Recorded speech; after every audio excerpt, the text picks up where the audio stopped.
శివ పూజా విధానము దాని ఫలము. ఋషులు పలికెరు ఋషులు పలికిరి, వ్యాస శివుడవు భాగ్యశాలివి అయిన సూత మహర్షి, నీకు నమస్కారము. ఈరోజు మీరు భగవంతుడైన శివుని గొప్ప అద్భుతము, పరమ పవిత్రమైన కథను వినిపించితిరి. దయానిధి బ్రహ్మదేవుడు నారద మునీంద్రుని సంవాదము ననుసరించి మాకు మీరు శివ పూజా విధానమును తెలుపుడు.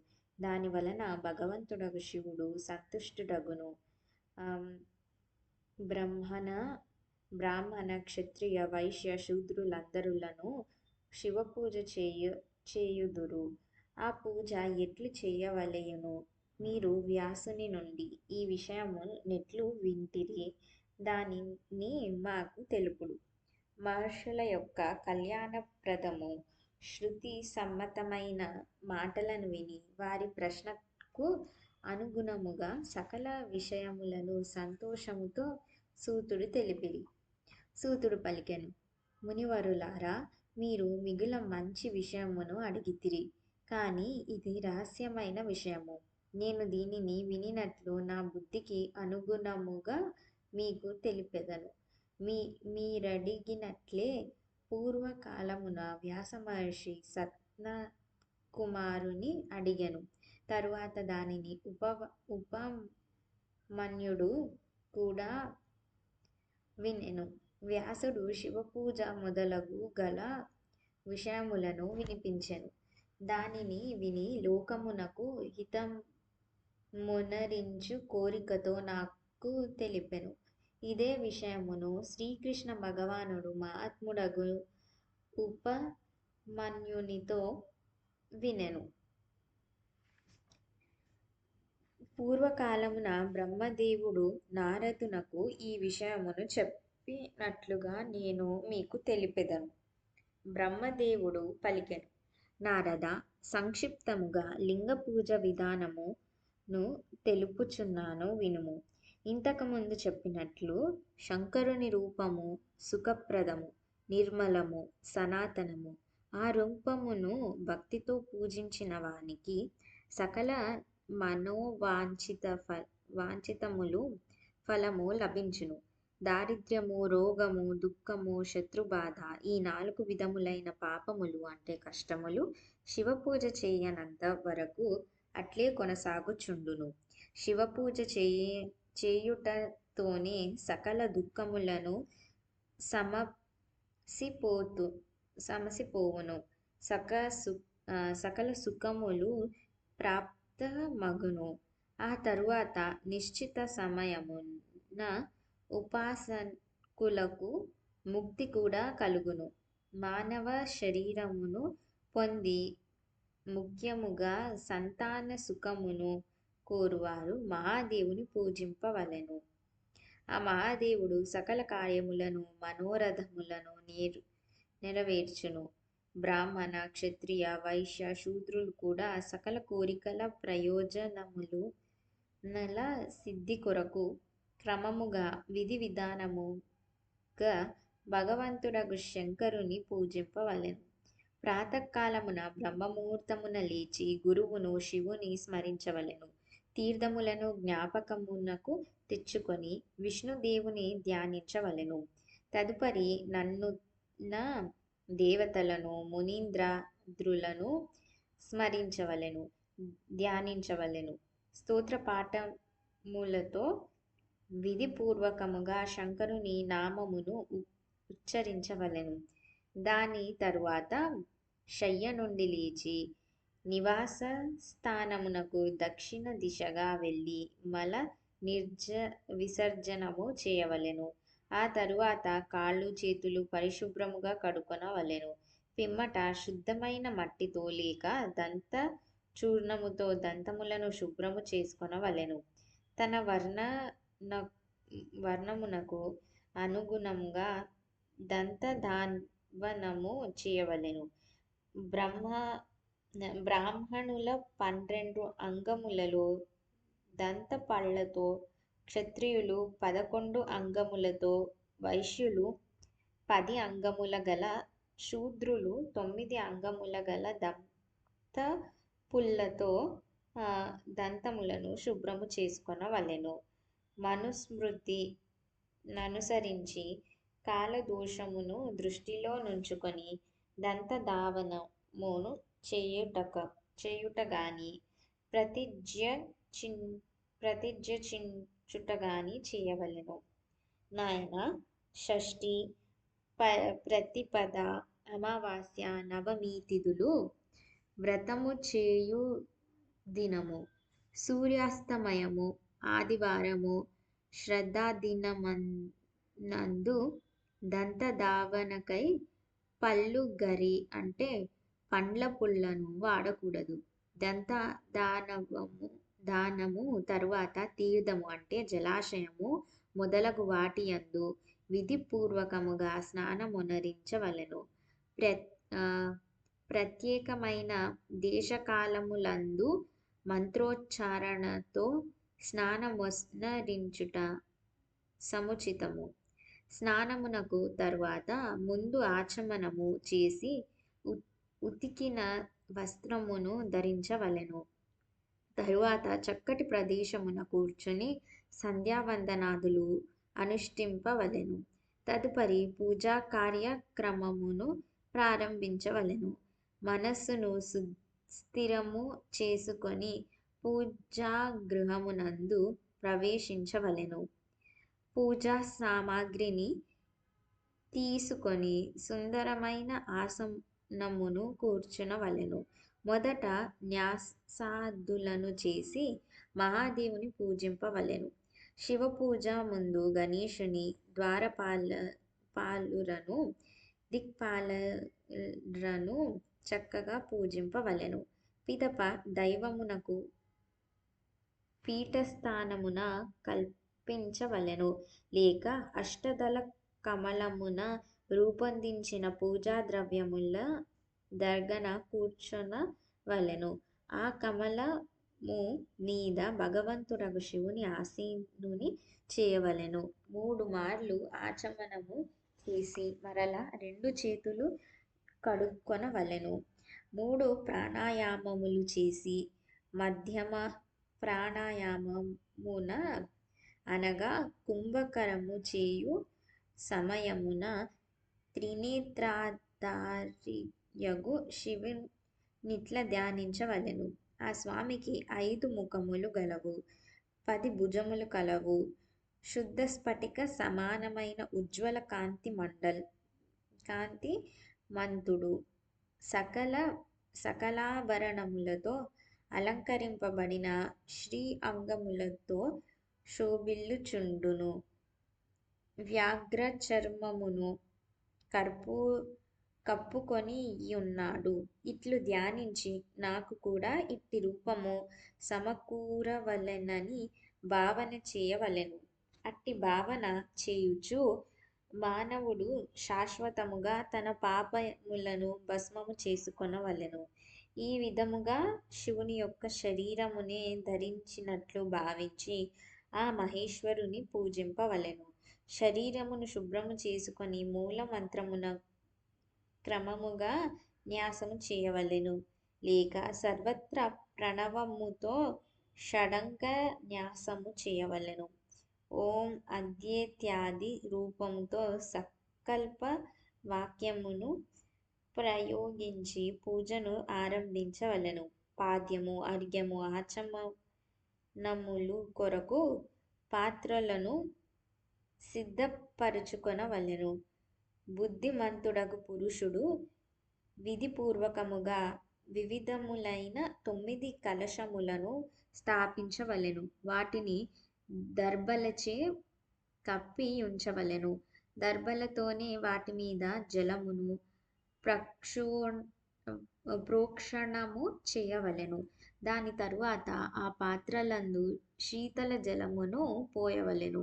తదుపరి బుద్ధిమంతుడగు పురుషుడును అన్నింటినీ పరీక్షించి ప్రణవ మంత్రము ద్వారా వాటిలో క్రింద కనబరచిన ద్రవ్యముల నుంచవలెను. వట్టి వ్రేలు, చందనము, పాద్యప్రాయ పాద్యప్రత్రయందు ఉంచవలెను. మల్లెపూలు, పట్టిక బెల్లం, కర్పూరము, మర్రి ఊడలను, తామలములను బాగుగా దంచి చూర్ణము చేయవలెను. ఆ చూర్ణమును ఆచమన పాత్రయందు ఉంచవలెను.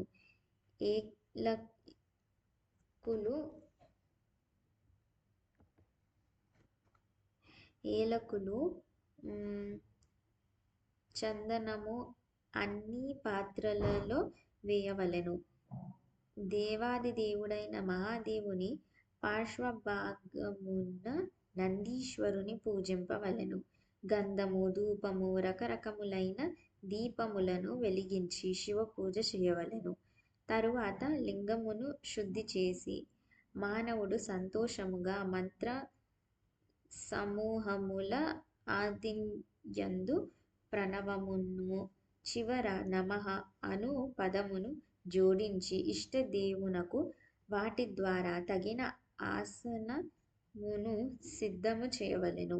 తదుపరి ప్రణవముతో పద్మాసనమును కల్పన చేసి కమలము యొక్క పూర్వదళము సాక్షాత్తు అనిమ అను పేరుగల ఐశ్వర్య రూపమని, అవినాశి అని భావించవలెను. దక్షిణ దళము లఘిమ అని, పశ్చిమ దళము మహిమయమని, ఉత్తర దళము ప్రాప్తి అని, అగ్ని కోణ దళము ప్రాకామ్యము అని, నైరుతి కోణదళము ఈశాన్యత్వము అని, వాయవ్య కోణదళము వైశ్విత్వము అని, ఈశాన కోణదళము సర్వజ్ఞత్వము. ఆ కమలము యొక్క కర్ణికను సోముడని చెప్పబడును. సోముని క్రింద సూర్యుడు, సూర్యునికి నిమ్మతలమున అగ్ని, అగ్నికి క్రింద భాగమున ధర్మము మొదలగు వాటి స్థానములున్నవి. క్రమముగా ఇట్టి కల్పన చేసిన తరువాత 4 దశలయందు అవ్యక్తము, మహత్తత్వము, అహంకారము అట్లే వాటి వికారములను భావన చేయవలెను. సోమునికి చివర సత్వ, రజ, సమో గుణములను కల్పన చేయవలెను. అటు తరువాత సద్యోజాతం ప్రపద్యామి ఇత్యాది మంత్రములతో పరమేశ్వరుడైన శివుని ఆవాహనము చేయవలెను. ఓం వామదేవాయ నమః మొదలగు వామదేవ మంత్రములతో ఆ స్వామిని ఆసనమందు విరాజితుని చేయవలెను. తదుపరి ఓం తత్పురుషాయ విద్మహే ఇత్యాది రుద్ర గాయత్రి ద్వారా ఇష్ట దైవ సాన్నిధ్యమును పొంది ఆయనను అఘోరేభ్య మొదలగు అఘోర మంత్రములతో అచట నిలుపవలెను. పిదప ఈశానః సర్వవిద్యానాం అన్న మంత్రముతో ఆరాధ్య దైవమును పూజించవలెను. పాద్యమును ఆచమనీయమును సమర్పించి అర్ఘ్యము నొసగవలెను.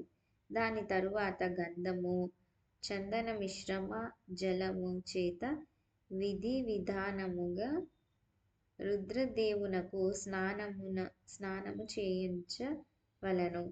పంచగవ్య నిర్మాణ విద్యతో 5 ద్రవ్యములను ఒక పాత్రయందు తీసుకొని ప్రణవము చేతనే అభిమంత్రించవలెను. ఆ మిశ్రమ గవ్య పదార్థముల ద్వారా భగవంతునికి స్నానము చేయించవలెను. దాని తరువాత వేరువేరగు పాలతో, పెరుగుతో, తేనెతో, చెరకు రసములతో, నెయ్యితో స్నానము చేయించవలెను. సకల అభీష్ట ప్రదాత, హితమును చేకూర్చువాడు, పూజనీయుడైన మహేశ్వరుని ప్రణవ ఉచ్చారణతో పవిత్ర ద్రవ్యములు ద్వారా అభిషేకించవలెను. పవిత్రములైన నీటి పాత్రలయందు మంత్రోచ్చారణతో జలమును పోయవలెను. పోయుటకు ముందు సాధకుడు శ్వేత వస్త్రముతో ఆ జలమును సముచితముగా వడగట్టవలెను. ఇష్టదేవునకు చందనాదులు సమర్పించి నంతవరకు జలమును దూరముగా ఉంచరాదు. తదనంతరం చక్కటి అక్షతలతో సంతోషముగా శంకరుని పూజించవలెను. భక్తిపూర్వకముగా ఆయన మీద కుశలను, అపమార్గమును, కర్పూరమును, మల్లెలను, చంపక పుష్పములను, గులాబీలను, తెల్ల గన్నేరులను, కమలములను, ఉత్పలాదులను, రకరకములైన అపూర్వ పుష్పములను, చందనాదలను సమర్పించవలెను. మహేశ్వరుడైన శివునిపై సంతతము జలధార పడుచుండవలెను. దీనికి తగిన ఏర్పాటు చేసుకొనవలెను. మంత్రోచ్చారణ పూర్వకముగా పూజ చేయవలెను. అది సమస్త ఫలమును ఒసగునది అగును. నాయనా, ఇప్పుడు నేను నీకు మనోవాంఛితమగు సకల కోరికలు సిద్ధించుట కొరకు పూజకు సంబంధించిన మంత్రములను కూడా సంక్షిప్తముగా చెప్పుచున్నాను. సావధానముగ వినుము.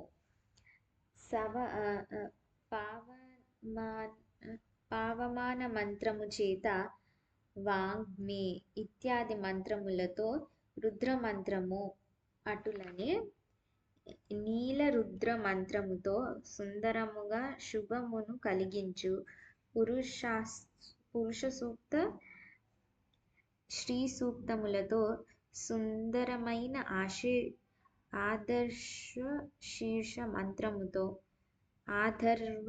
శీర్ష మంత్రముతో అనోభద్ర మొదలగు శాంతి మంత్రములతో, శాంతి సంబంధమైన ఇతర మంత్రములతో, బారుండ అరుణ మంత్రములతో, అర్ధాభీష్ట సామము మరియు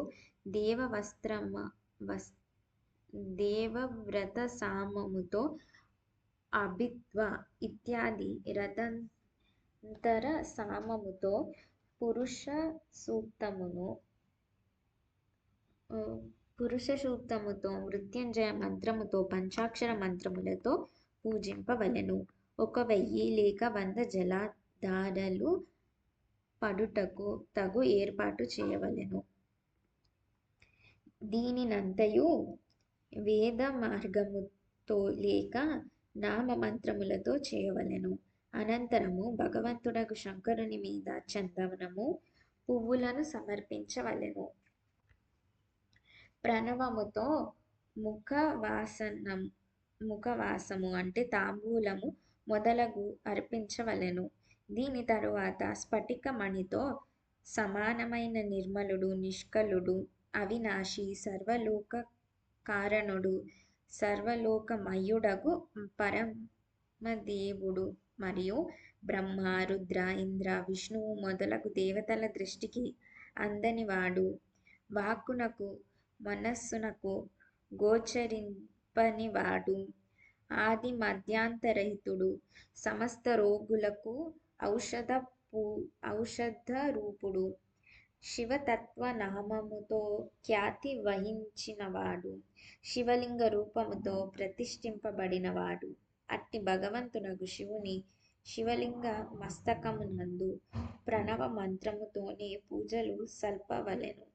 ధూప, దీప, నైవేద్య తాంబూలములు, ఆనంద కర్పూర నీరాజనముల ద్వారా యథోక్త విధానముతో పూజించి స్తోత్రములతో, నానావిధ మంత్రములతో ఆ స్వామికి నమస్కారము చేయవలెను.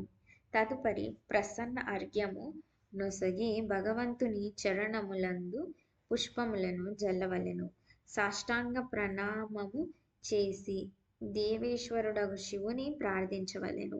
తదుపరి చేతియందు పూలు తీసుకొని నిలబడవలెను. 2 చేతులను జోడించి క్రింద తెలిపిన మంత్రముతో సర్వేశ్వరుడగు శివుని మరలా ప్రార్థించవలెను. అజ్ఞానాద్యాది వాజ్ఞానజప పూజాదికం మయా కృతం తదాస్తు సఫలం కృపయా తవ శంకర. కళ్యాణప్రదుడగు శివదేవ, నేను తెలిసి కాని తెలియక కాని జపము పూజాది సత్కరణలను చేసియున్నచో అవి అన్నియు నీ కృప వలనే సఫలముగాక. ఇట్లు చదివి భగవంతుడగు శివుని మీద పుష్పములను సమర్పించవలెను. స్వస్తివాచనము చేసి నానా విధములగు ప్రార్థనలను చేయవలెను. తదుపరి శివునిపై మార్జనము చేయవలెను. మార్జనము తర్వాత నమస్కారమొనరించి అపరాధమునకు క్షమాయాచన చేయుచు పునరాగమనము కొరకు విసర్జనము చేయవలెను. దీని తరువాత ఆద్యతో ప్రారంభమగు మంత్రమును పఠించి నమస్కరించవలెను. తదుపరి భక్తిభావ వివశుడై ఇట్లు ప్రార్థించవలెను. శివే భక్తిః శివే భక్తిః శివే భక్తిర్భవే భవే. అన్యథా శరణం నాస్తి త్వమేవ శరణం మమ. ప్రతి జన్మలో నాయందు శివభక్తి కుదురుకొనగాక. శివునియందు భక్తి ఉండగా శివునియందు భక్తి కలుగగాక. శివుడు తప్ప నాకు శరణమునొసగు వారెవ్వరునూ లేరు. మహాదేవా, నీవే నాకు శరణదాతవు. ఇట్లు ప్రార్థన చేసి సంపూర్ణ స్థితులను ప్రసాదించెడు దేవేశ్వరుడైన శివుని పరభక్తి ద్వారా పూజించవలెను. విశేషముగా కంఠధ్వని చేత భగవంతునికి సంతుష్టపరచవలెను. తదుపరి సపరివారముగా నమస్కరించి ఎనలేని సంతోషము ననుభవించి సకల లౌకిక కార్యములను తృప్తిగా చేయుచుండవలెను. శివభక్తి పరాయణుడయి ఇట్లు ప్రతి దినము పూజ చేయవలెను. అడుగడుగునా అన్ని విధముల ప్రార్థించుచుండును. అతడు ఉత్తమ వక్త అయినచో మనోవాంఛిత ఫలము తప్పక లభించును. రోగము, దుఃఖము, ఇతరుల వలన కలుగు ఉద్వేగము, కుటిల తత్వము, విషము మొదలగు రూపములలో ఎదురు కష్టములన్నింటినీ ఆ కళ్యాణప్రదుడగు పరమశివుడు తప్పక నశింపచేయును. ఆ ఉపాసనకు శ్రేయస్సు చేకూరును. భగవంతుడగు శంకరుని పూజించుట వలన శుక్లపక్షమునందు చంద్రుడు వృద్ధి చెందునట్లు అతనిలో సద్గుణములు అవశ్యము వృద్ధి చెందును. మునిశ్రేష్ఠ నారద, నేను ఈ విధముగా శివపూజా విధానమును తెలిపితిని. ఇక ఇప్పుడు నీవేమి వినుగోరదవు? ఎటువంటి ప్రశ్నలు అడగదలిచితివి?